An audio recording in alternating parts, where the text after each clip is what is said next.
nubuatan ini maksudnya apa yang Tuhan Yesus katakan bersifat nubuatan. Sebab roh nubuatan itu atau roh kenabian itu ada di dalam Yesus. Beberapa hari yang lalu dalam kelas tunas remaja saya sudah menghuraikan bahwa Yesus menggenapi nubuatan oleh Nabi Musa tentang Nabi yang akan bangkit seperti dia, di mana Tuhan menaruh firman-Nya di dalam mulut Nabi itu untuk disampaikan kepada umat Allah. Saudara, saya percaya kesaksian Yesus atau ajaran Yesus bukan hanya dalam kitab Wahyu, dalam kitab-kitab Injil pun, bahkan seluruh kitab Perjanjian Baru bersifat profetik. Maksudnya ada roh nubuatan. Jangan kita menolak jabatan nabi atau nubuatan. Tesalonika mengajak kita untuk menilai dan menguji, tetapi firman Tuhan mengatakan despise not prophesying. Jangan kita memandang hina atau rendah kalau ada orang mau menyampaikan nubuatan. Dan ayat ini sangat penting, saudara, supaya bila kita baca ajaran Yesus, kita berdoa apa yang Tuhan mau sampaikan secara profetik untuk saya secara pribadi, untuk gereja kita di Indah Permai, secara profetik, secara nubuatan, apa yang Tuhan Yesus mau sampaikan kepada kita. Saudara, mungkin sebelum beberapa ayat seterusnya tentang kenabian ini, mungkin saya beri perbezaan. Tadi disebut rasul-rasul, nabi-nabi, ketiga itu pengajar-pengajar atau penginjil dan gembala-gembala. Apakah perbezaan di antara guru dengan nabi? Kalau guru atau pengajar itu memang dia mengajar firman Tuhan. Nabi juga mengajar firman Tuhan.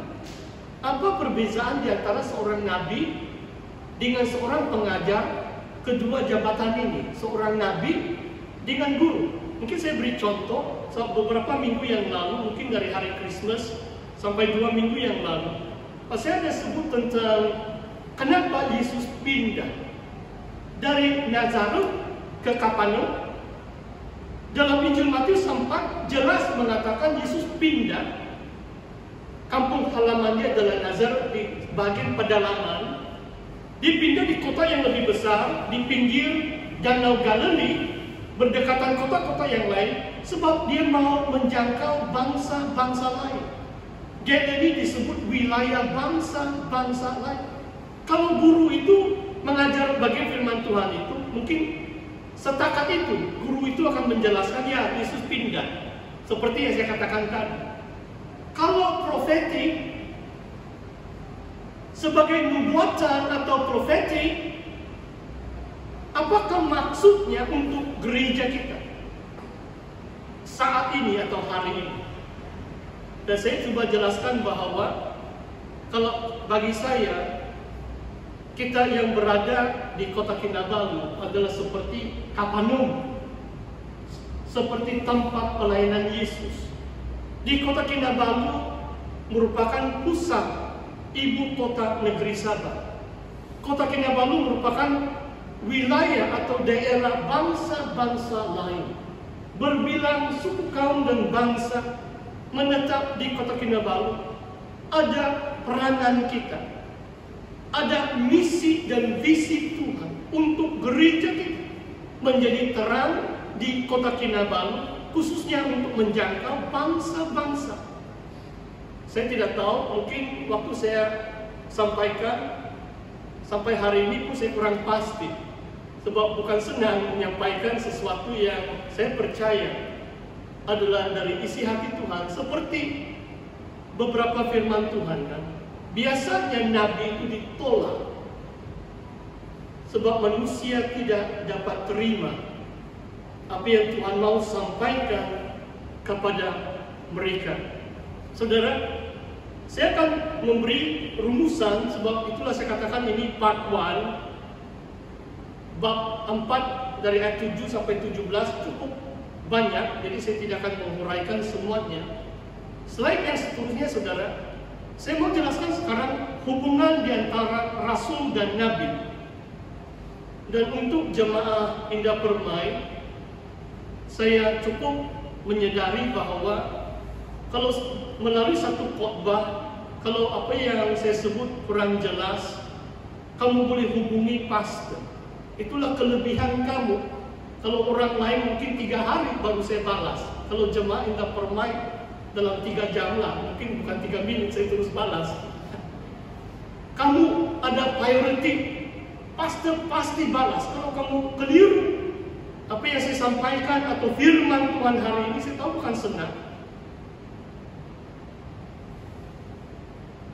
Kalau mau mencapai kedewasaan penuh, kita perlu menyadari tentang pelayanan kerasulan dan kenabian ini. Perbezaan Rasul dan Nabi, saya baca ayat ini.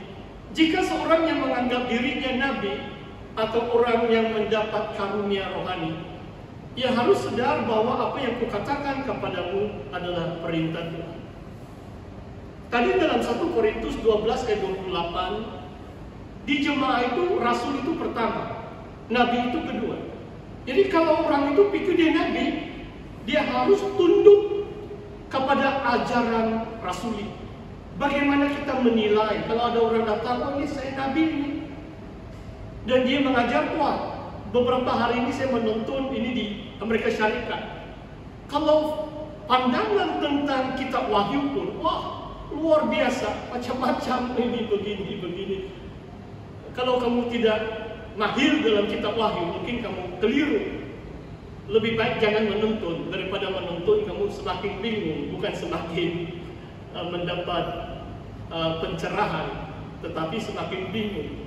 Saudara, pilih kata saudara, kalau Nabi itu benar, dia harus sedar apa yang Paulus katakan kepada jemaat di Korintus adalah perintah Tuhan. Maksudnya seluruh kitab perjanjian baru adalah ajaran Rasuli. Ajaran Rasul. Yesus tidak pernah menulis Injil, kan? Ajaran Yesus pun disampaikan oleh Rasul. Matius, Yohanes adalah Rasul. 12 di antara 12 murid pertama Tuhan Yesus. Lukas dan Markus, mereka teman kepada Rasul. Itulah Injil mereka itu diterima sebagai firman Tuhan. Maksudnya saudara, bagaimana kita menilai atau menguji seorang nabi adalah berdasarkan sama ada dia pegang kepada ajaran Rasuli. Di antaranya rumusan yang kita setiap minggu waktu kita membuka ibadah kita menghafal atau melafazkan pengakuan Rasuli. Itu diantara itulah ajaran-ajaran utama, asas orang percaya. Memang banyak yang lain seperti yang saya katakan, pada akhir zaman bukan senang untuk kita lihat siapa yang benar, siapa yang palsu, kecuali saudara dan saudari memiliki pengetahuan Alkitab atau menguasai kebenaran Alkitab ini. Saudara, saya mau beri beberapa penerapan. Ini adalah slide yang terakhir saudara untuk khotbah hari ini. Terima kasih. Ini saya dengar macam kita mau beli jam ini. Jadi minta maaflah sebab pastor tidak tengok jam. Kalau terlalu panjang minta maaf ini sebab tidak ada jam ini. Kalau ada jam tidak alasan terlalu panjang ini. Ini pasti pun main-main, tapi ini yang terakhir untuk kita hari ini. Dalam 5 jabatan ini, 5 jabatan, apakah penerapannya? Sebab jangan kamu dengar saja sebagai teori, nanti keesokan hari sama saja. Apakah penerapannya untuk gereja kita? Pertama-tama di Indah Permai, dan mungkin gereja kita yang keseluruhannya sidang Unjuk Borneo di Sabah. Apakah penerapannya? Saya bawa kita lihat 2 pribadi ini. Sebab 2 pribadi ini ada 3 pucuk surat yang ditulis oleh Paulus. 1, 2 Timotius, dan Titus. Dan 3 surat ini dipanggil sebagai surat penggembalaan, pastoral epistles.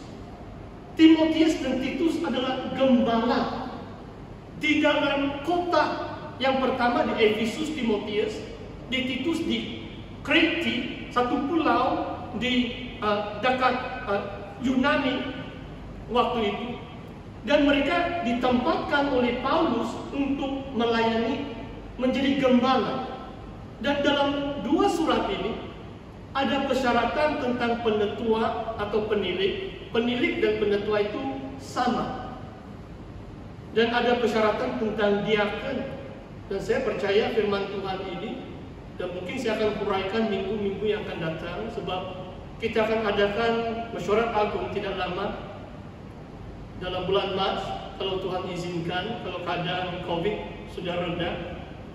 Dan dalam 3 suratan ini, khususnya dalam 1 Timotius dan Titus, ada kelayakan penetua, penilik, dan diakon. Dan Paulus menyuruh Timotius dan Titus untuk melantik. Mereka ada authority untuk lihat siapa yang layak jadi penilik, penetua. Termasuk deacon, persyaratannya cukup jelas. Saudara, pada akhir-akhir ini saya khawatir kalau kita tidak pegang teguh kepada firman. Memang kalau mewakili kepimpinan sidang ini, saya mendorong kita menawarkan diri sebagai calon deacon atau deaconess. Tapi yang penting pastikan genaplah persyaratan. Kamu yang lebih tahu kan, kamu di antara Tuhan. Kalau tidak genap persyaratan itu, tolak saja pencalonan. Saya suruh, penetua suruh pun minta maaf saja, belum sedia. Ada orang paksa kan. Tapi hal ini penting. Jangan mau jadi penetua kalau belum genap persyaratan yang ditentukan 1 Timotius bab 3 dan Titus bab yang pertama. Saudara yang saya kasih dalam Tuhan, mungkin sebagai penerapan, nanti saya akan sambung, ada paku lagi. Di antara gembala-gembala, ini konteks semasa, supaya kamu tahu, Efesus 4 ayat 7-5 jabatan itu, bagaimana? Mungkin kalau rasul-rasul saya tidak tahu, masih ada atau tidak. Saya percaya saudara, di kalangan pastor-pastor, penetua-penetua kita, sebab dalam konteks gereja SID, pastor dan penetua ditapis. Dengar ini baik-baik. Saya percaya di kalangan mereka, ada di antara mereka Tuhan panggil sebagai nabi, ada di antara mereka Tuhan panggil sebagai penginjil, ada di antara mereka Tuhan panggil sebagai gembala-gembala dan penginjil-penginjil. Dan adalah penting sekali jemaat Tuhan menerima. Sebab ini merupakan pemberian Kristus. Gereja Tuhan tidak akan menjadi mata. Orang kudus tidak akan diperlengkapi untuk melayani kalau 5 jabatan ini tidak berfungsi dengan sepenuhnya. Inilah doa kita bersama, saudara, bahwa gereja Tuhan, khususnya SID, mereka tahu menilai. Mereka akan mengangkat orang-orang yang tertentu, orang-orang yang dipanggil Tuhan dalam jabatan kenabian, dalam jabatan penggembalaan, penginjilan, dan sebagai pengajar, menjadi pemimpin-pemimpin utama dalam gereja, supaya jemaat Tuhan diperlengkapi, tubuh Kristus itu bangun, dan seterusnya juga membedakan ajaran sesat, ayat-ayat seterusnya. Dan ini saya akan sampaikan pada minggu-minggu yang akan datang. Demikian perkongsian firman Tuhan untuk kita pada hari ini. Mari kita berdoa. Mari kita bertenang sejenak, merenungkan firman Tuhan yang telah disampaikan